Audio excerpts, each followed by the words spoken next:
Hello everyone, this is Nightwave37 here, or my handle at Nightwave3782. Today I'm doing a review on the Schnee's Beartooth 200 gram Primaloft insulated boots. This is the latest incarnation of them. I bought these last November. As you can see right here, they used to, right in this area here, they used to have an ankle lock, a two-piece hardware where you pull out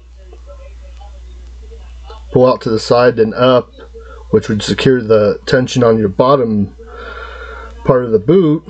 But ever since they've changed that to a crimp lock. That's the hard, which basically, when in this case you just pull them in, you just crimp these in, and your tension should be good on here. Another update they did too is hold on, let's see if I can get it here.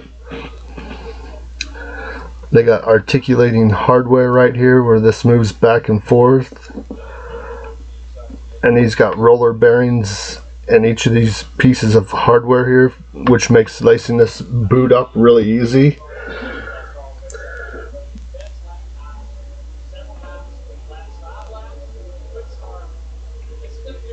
Here's the inside of the boot. That's the Moisture Tech liner. Underneath that you'll have a Sympatex waterproof membrane. I guess it's supposed to be eco-friendly. It was originally engineered in Germany, but these boots here are engineered by Schnee's and Bozeman, but they are manufactured in Italy. And there's the Vibram Suavo outsole. I'd have to say this is pretty good all around outsole for dry and wet weather. I've used it a little bit in the snow last year. Didn't perform too bad. You'll notice this is, when you first get these boots, you'll have this more like a Loudon and like a tannish color, but when you first get the boots, these, once you slap the conditioner on them, these will darken up quite substantially. And of course there's your rubber rand. What are my thoughts on these so far? Well, I'd have to say, for the most part, they do pretty well, especially going up hills and stuff. I could side hill fairly decent. This has got a, and another thing with Schnee's mountain boots, they got a different flex scale. It goes from 0 to 4. 0 being the most flexible, 4 being the most stiffest. This has got a flex level of 2, which I think is a good compromise. It's not quite as stiff like you would find on a Kenetrek boot, but you got some flex in the toe, but at the same time you got some firm support with this chassis here. Another thing I wanted to point out, these are a good, this has got a good amount of insulation for if you're running and gunning, but for sitting and waiting for a while, I'd probably want a little more insulation for my feet out of a boot. But again, that's based on my feet, not anyone else's. All people's feet run a little different. Mine's more in the middle of the road.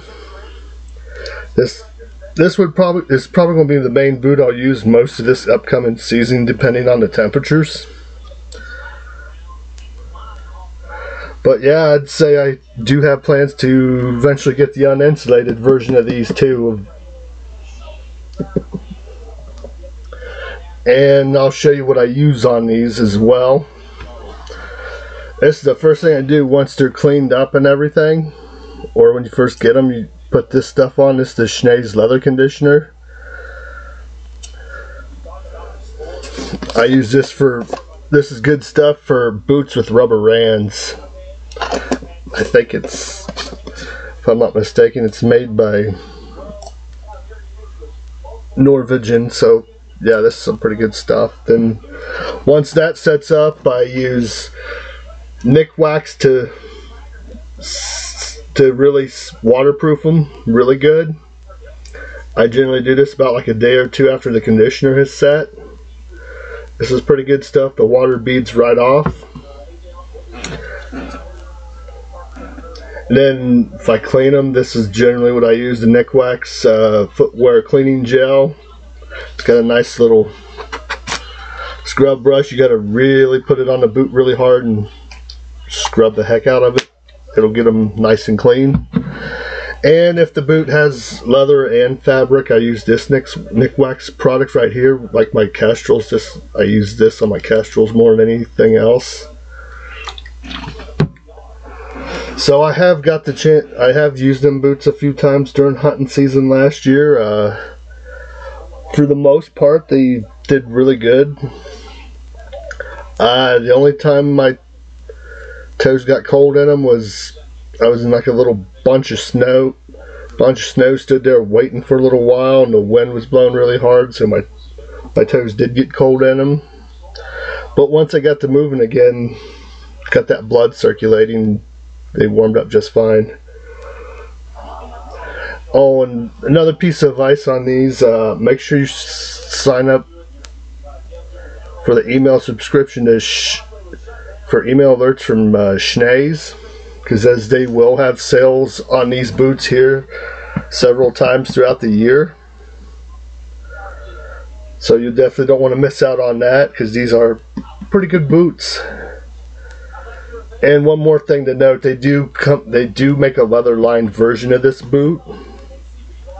For those that live in drier, hotter climates, want something that breathes a little bit more, that's an option for you to consider as well. Another goodie I use in all my mountaineering boots, I like these Schnee's removable they call it the Mountain Tech footbed. I bought these for my Kestrels, and I thought I was going to have to buy them for the Beartooths, but it turns out the Beartooths come with these right out of the box. So if you're buying a pair of Beartooths, it's not necessary to buy these right away, but you can if you want to. But with these in my mountaineering boots, I don't even hardly feel the rocks whatsoever. But yeah, I'd say overall this just makes a good all-around hunting boot right here, especially out in the west. I mean, this rubber rand, it protects the leather from rocks and stuff.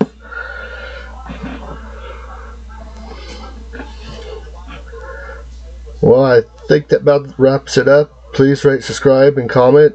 Don't hesitate to ask questions, and I'd like to thank everyone for their support. This is Nightwave 37 here, signing off. Everyone have a wonderful, fantastic day.